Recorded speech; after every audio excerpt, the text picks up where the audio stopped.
Does it ever feel like you're a marketing professional just speaking into the void? Well, with LinkedIn ads, you can know you're reaching the right decision makers. You can even target buyers by job title, industry, company, seniority, skills.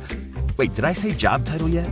Get started today and see how you can avoid the void and reach the right buyers with LinkedIn ads. We'll even give you a $100 credit on your next campaign. Get started at linkedin.com/results. Terms and conditions apply. Imagine what's possible when learning doesn't get in the way of life.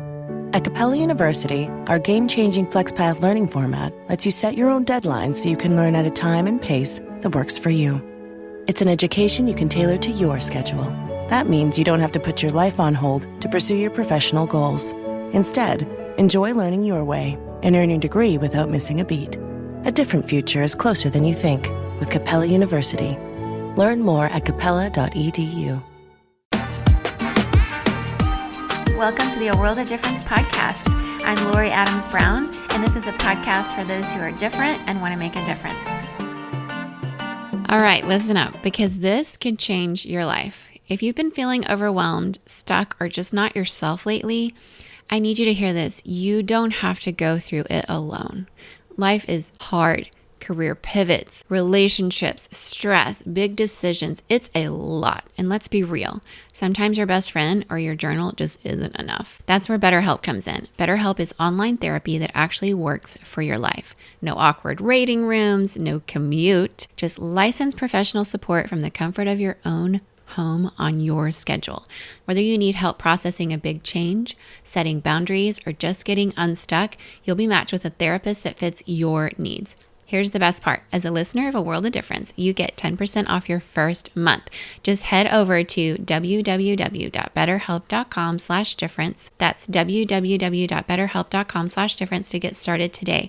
Look, your mental health is everything. You deserve support. You deserve all the healing. You deserve to feel better. So don't wait. Go to www.betterhelp.com/difference and take that first step for your healing today. Welcome back, difference makers, to A World of Difference podcast. We are solidly into season 11, difference makers, and we want to be different. We want to make a difference. Our differences matter. You matter. And today we're tackling something so many of you have asked about. It's how to handle a workplace bully and take back your peace and your voice. If you have ever felt silenced or diminished or just plain exhausted by a toxic coworker or boss, this episode is for you. Maybe you know somebody who's experiencing this or has experienced this in the past. We're going to talk about today strategies, research, data. We are going to talk about this because you deserve to heal. You deserve to know how to regain yourself after what you've been through. And there's a lot of conversation going on around that right now because we're seeing bullies show up in places that we didn't think we were going to see on live TV. So we're going to break it down with the research, expert insights, and my own experiences of navigating these tough situations. Let's go. All right, let's start with the facts. Workplace bullying is a real problem, a pervasive problem. It's more common than we think. According to the Workplace Bullying Institute, nearly 30% of employees have experienced bullying at work. And 43% of us have witnessed it, which is also a very traumatic situation. Just to even watch somebody else be bullied, if that's happened to you in front of you, it's really difficult to be a part of because our nervous systems perceive that threat, whether we're the ones being bullied or whether we're observing it. It's a whole lot worse to be bullied, by the way, but it's also very devastating when you watch it happen. This means almost all of us have seen workplace bullying play out at some level in our workplaces. So here's the real kicker, though. Bullying isn't always loud and obvious. Some people don't realize that. It's not about just some angry tyrant running around looking like he's about to punch somebody in the face. It can be very different. It can involve a lot of coercive control. Sometimes it's those subtle digs on the exclusion, putting somebody in an office down the hall with no windows in the basement. It's the gaslighting, making you think you're absolutely crazy because every time you say something, they tell you it's wrong, that that's not what you think, that's not what you feel, and suddenly you start to feel like you're the crazy one. It's even those emails that kind of make you doubt your own sanity. Did I read this right? Is this for real? Is this person for real? And so the consequences, well, they're actually very huge. Research shows that workplace bullying leads to increased anxiety, depression, and even PTSD and complex PTSD, known as CPTSD, if it's an ongoing situation. It not only affects just your job, but it affects your whole life. If you've been there, you know. The lack of sleep, the anxiety you experience on Sunday before going into the office on Monday. Listen, I know this firsthand because years ago, I worked in an environment where the leader used intimidation, manipulation to maintain control over so many of us. And it was a power by fear environment. Our nervous systems were reacting with trauma responses. There was a lot of fawning going on, kissing the ring, pledging loyalty, obeying in advance, all that kind of stuff. It left me absolutely drained, questioning my own abilities, and even wondering if I should leave a job I had once loved. Does this sound familiar? Well, if it does, and you've been there or you're currently there, you are not alone. And I want you to know that. This is a space for you. One of the most frustrating things about workplace bullies is that they often go after people who are the most competent, kind, and high achieving. Does that sort of sound like an Oval Office situation we saw recently? People first leaders with a lot of influence, they are, unfortunately, can be targets of bullies. It's as if this is a conquest for them, someone they want to conquer. There's this myth that everybody that gets targeted by a bully, by these predators and become this prey for them are somehow weak. But bullies seem to really like a challenge as well. So they will be going after that person in the workplace that they feel somehow threatened by because they're so influential in ways that they can't be or aren't. It's the very presence that threatens them. Just the fact that they exist in the same workplace threatens them. So Gary Namey is the co-founder of the Workplace Bullying Institute. And he says bullies target the best and the brightest because they see them as a threat, not because they are weak. So if you're being bullied, it's not because you're not good enough. It's because you're exceptional. And that's exactly why you need to take back your peace and your power and your voice. And let's talk about how. So first of all, it's important to recognize bullying for what it is. There's just a huge power in naming it. I remember when I was first able to name it, and it made me realize, oh my gosh, that's what I'm dealing with. You're not overreacting. You're not hysterical. You're not being gossipy. You're not trying to take someone down. You really are just being targeted by a bully in your workplace. And gaslighting is a classic bullying tactic. And if you've been doubting yourself, it's time to stop. I want you to document everything. Somebody gave me that advice. It was very good advice when I was going through it. It was very helpful because I needed that documentation later. And it's helped me to remember what I was going through as I've been, able to heal and work through a lot of that in therapy over the last several years. Document everything. Keep the emails. Take notes on conversations. And if possible, get witnesses because you need evidence. All right, here's the other thing I want you to do. I want you to set boundaries like a boss. Bullies thrive on pushing boundaries. So let's make them crystal clear. Mel Robbins, if you've listened to her, she has a podcast that's pretty popular. She has a book that's just come out with the Let Them theory. She's a great voice on self-empowerment. She brings a lot of experts onto her podcast. And she says boundaries aren't for them, they're for you. So that means you decide what you will and what you won't tolerate. You're in the driver's seat on that. You decide what is okay for you and what isn't before you go into that workplace and be in a situation where you're around this person again. If they interrupt you in meetings, calmly but firmly say, I'm going to finish my point. If you remember when Kamala Harris was running as a vice president next with Biden in the Kamala Harris-Biden ticket. There's a famous moment in her debate with Mike Pence where she says, I'm talking. And even Maya Rudolph on SNL, when she did Kamala as a sketch on SNL, she did the whole, I'm talking. So she knew exactly how to make her boundaries known. So just firmly and calmly say, I'm going to finish my point. If they undermine you, you can name it and you can say, I noticed that you took credit for my idea. Let's clarify that. It's uncomfortable, but it's very powerful. And it's okay to practice that in front of the mirror. It's okay to practice that with a friend. Video yourself. It's however you need to do that. But get those boundaries clear because bullies will push those on a regular basis for sport. The next thing I want you to do is to build a village of support, build your support system. This was really crucial for me in my healing and the aftermath. But even as the situation was going on, when I finally started to disclose to people, it was incredibly helpful. You don't have to fight this alone. In fact, please don't, because it's very difficult to do that. You need to find allies. You need to find trusted colleagues, mentors, or HR professionals that can back you up. And if HR is complicit or ineffective, which, let's be honest, sometimes happens in some organizations, then find an outside coach or mentor to help you strategize. The more you surround yourself with support, the less isolated you're going to feel. So I want you to take back your voice, and that involves taking back your power. Some people act like power is a dirty word that we shouldn't talk about, or that it's something that feels against our religion, that somehow power is bad. But I really love Dr. Diane Lamberg's book, Redeeming Power. It's been super helpful for me. She was on the podcast. I recently got to meet her. She's the absolute queen on this. So please read that book. I highly recommend it. Power itself is neutral, but how we use it matters. And even a little newborn baby, she talks about this in the book in the first chapter, or maybe it's the introduction, has power over her parents when she cries to wake them up in the middle of the night. And this isn't bad. This is good. She's using her power and her voice for good. And we've all been given a voice.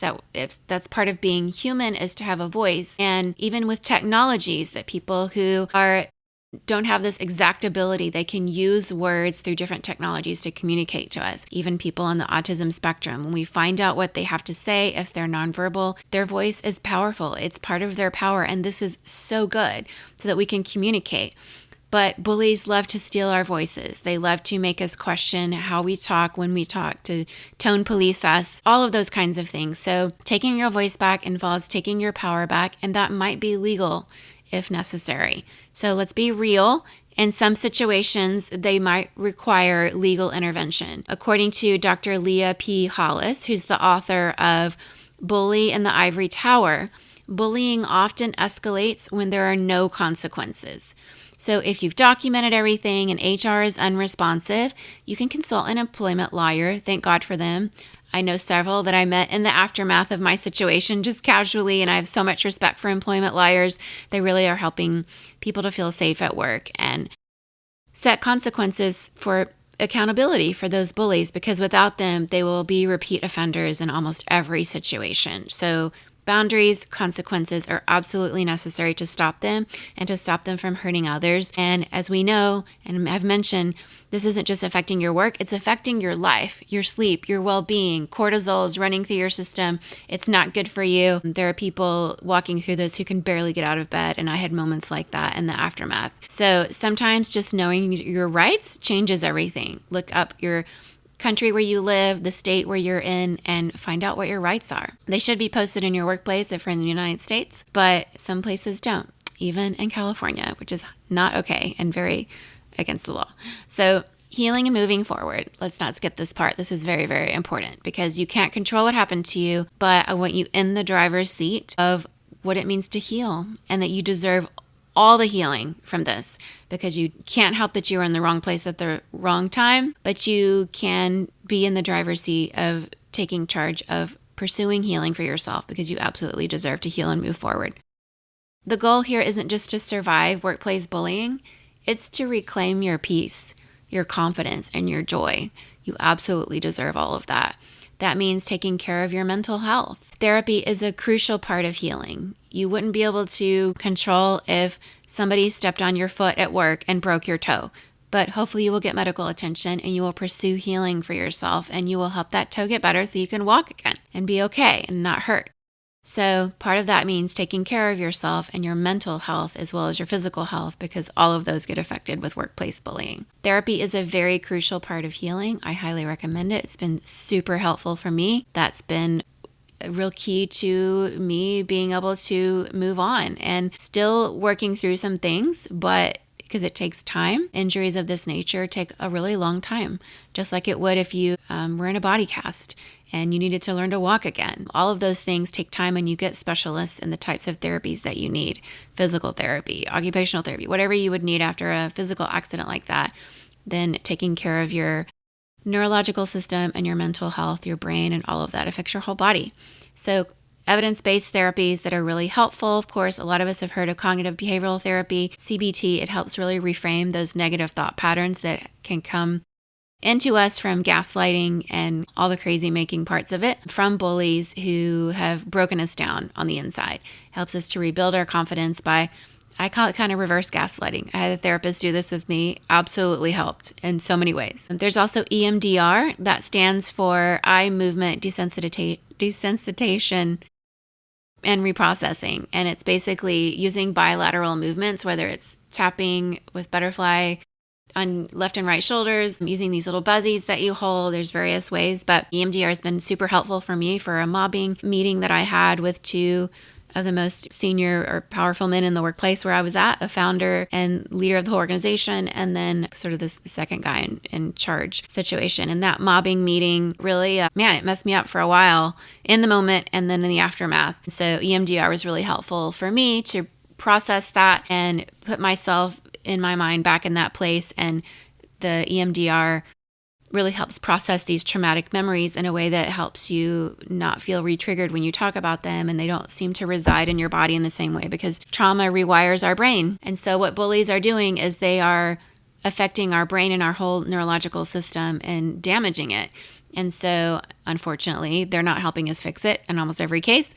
We're the ones who have to pay to go to therapy and get that fixed. But yeah, in some cases, maybe you have a situation where that therapy is being paid for, various reasons in various workplaces. Like if you were in a car accident, surely the other person's insurance ends up paying for that. But in some cases, people are just having to pay for it themselves, which has, been my case and the case of many.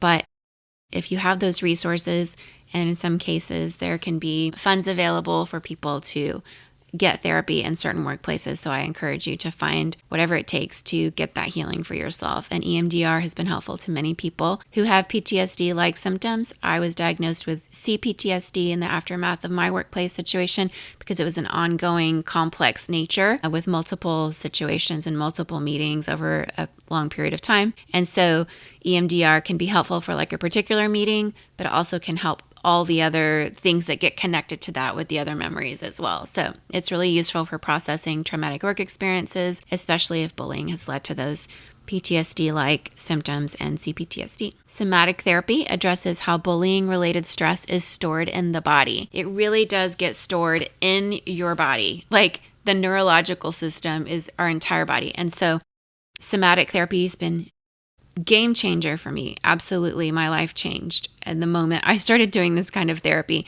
It addresses how bullying related stress is stored in a body, and it helps with the emotional release part of that.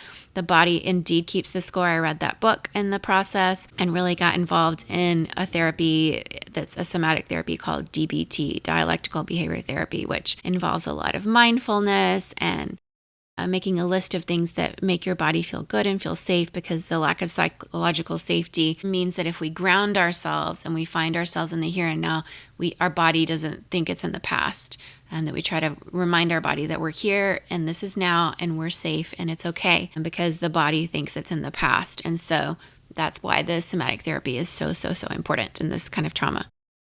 Mindfulness-based stress reduction, MBSR, has been helpful to some people. It reduces workplace anxiety and help you stay grounded when facing difficult people. A lot of grounding techniques are out there that I've found in different therapies, but you could also just research some of that for yourself, literally just putting your toes in the dirt or in the sand. In my case, at the beach, I love that. It really does ground me, but just being aware of your senses and what are you seeing and smelling and tasting, and just reminding yourself when you eat to just notice the taste of what you're eating. All that mindfulness can really help you feel that you're in the here and now. And that's kind of the work of all this, is to remind your body that you're safe and it's not in that moment anymore. Coaching and support groups can be really helpful. They were really helpful to me. I was in a cohort for about 6 to 9 months. I'm forgetting how long it was. And with people who had experienced workplace abuse, it ended in a retreat in the rainforest of Puerto Rico. It was amazing. That support group, we would read articles by different people expressing some of the research around this, the science of it, and sort of helping us unpack it. And then we would interact with each other throughout the week with those articles, and then meet together online weekly and discuss the articles together. The leader of my particular cohort taught us a lot about our neurological system and the parasympathetic nervous system, and learned so many things. And it solidified for me, like, wow, I'm not crazy. Like, my body is really doing these things that it's never, ever, ever done. And it was the result of this workplace bullying that I experienced. And so that support group, very helpful. And just the friendships that I made there. So just very helpful to have those conversations with each other. Highly encourage coaching and support groups in that way. By connecting with others who have experienced workplace bullying can really validate your experiences and can really provide some practical strategies. It just helps you be known and to know that you're not crazy. So whatever helps you process and move forward, please do it. And if leaving the job is your best option, that is not a failure. That is choosing you. And you are at the center of your career. And there are so many other options of places to work. And it may not feel like that right now because you may feel stuck, but staying in that place, you're going to become more like that culture that's allowing that toxic bully to keep going. You're likely to experience a lot of health effects. And I know that I didn't know it at the time, but every day I went back into that place, every week, I was putting my health at risk more and more and more. And so I wish I'd gotten out sooner. So it's okay if you don't see any progress being made and you need to just leave that job. Please do that. Please choose yourself. I want you to remember this. Your voice matters. Your work matters. And no bully gets to take that away from you. You deserve to heal.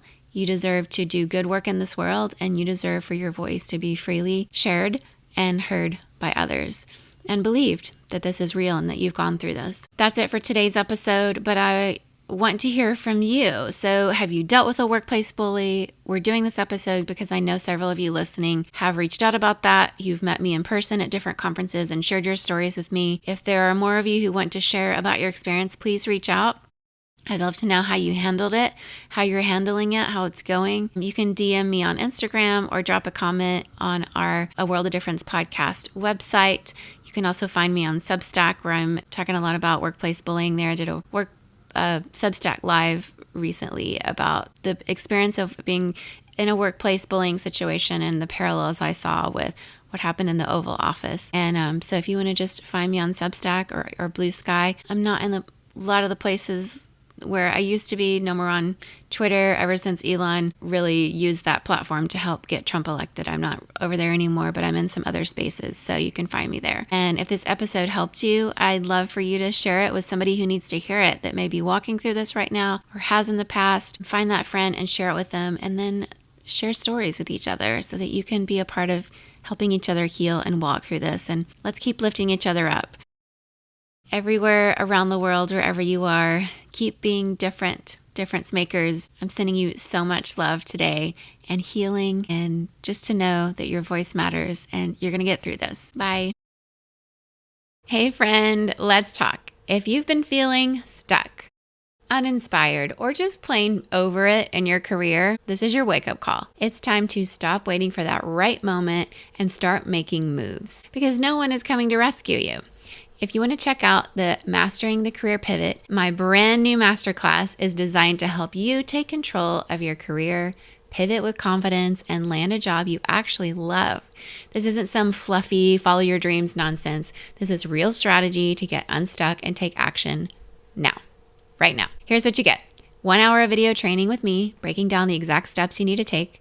1 hour or maybe 2 hours, depending on your process, of self-paced exercises to map out your career pivot plan, a free career pivot guide to walk you through the process, a clear, actionable roadmap so you can stop second guessing and start making moves. And if you want to go even deeper, you can grab the pivot package, a powerful set of tools, including a detailed workbook and 3 must-have spreadsheets to track your job search, networking, and applications like a pro. And let me just say, if you're going out there expecting to just apply for a job, the first job, and get it, maybe you're one of those people and maybe you do. But if you're like most of the rest of us, you get a job based on people you know. And statistically speaking, that's true, as well as in my own lived experience and career journey. So networking is really a huge part of it, but a lot of us don't know how. And so a spreadsheet where you can track that, break it down, figure out what to talk about. I have some sample interview questions where you can do informational interviews. There's so much there in the pivot package that is part of my own journey that helped me when I did a career pivot several years ago. So here's the deal. This course will save you hours of frustration, second guessing, and aimless scrolling on job boards. Not helpful. You don't have time to waste, and your future is waiting. So let's get after it. Go to loriadamsbrown.com/career pivot and sign up for Mastering the Career Pivot today, because your next chapter, it's not going to write itself. Before we go, I just want to take a moment to thank you. Yes, you. The fact that you're here, tuning in, leaning into these conversations, and doing the hard and beautiful work of making a difference in this world, it means everything to me. In this episode, if it spoke to you, if it brought you healing, hope, or even just a new perspective, I'd love for you to help us spread the word. Subscribe to the podcast, leave us a review, and share this episode with someone you think might need to hear it. Your support helps this community grow and also helps us to keep having these important conversations. You are such a vital part of this journey. And every time you listen, every time you share, you remind me of why we do this, because you are out there making a difference in your own beautiful, messy, and imperfect way. And that matters more than you know. So thank you for being here. Thank you for showing up. And thank you for making the world a little brighter, a little kinder, and a little more whole. Until next time, take care of yourself and keep making a difference. You are loved.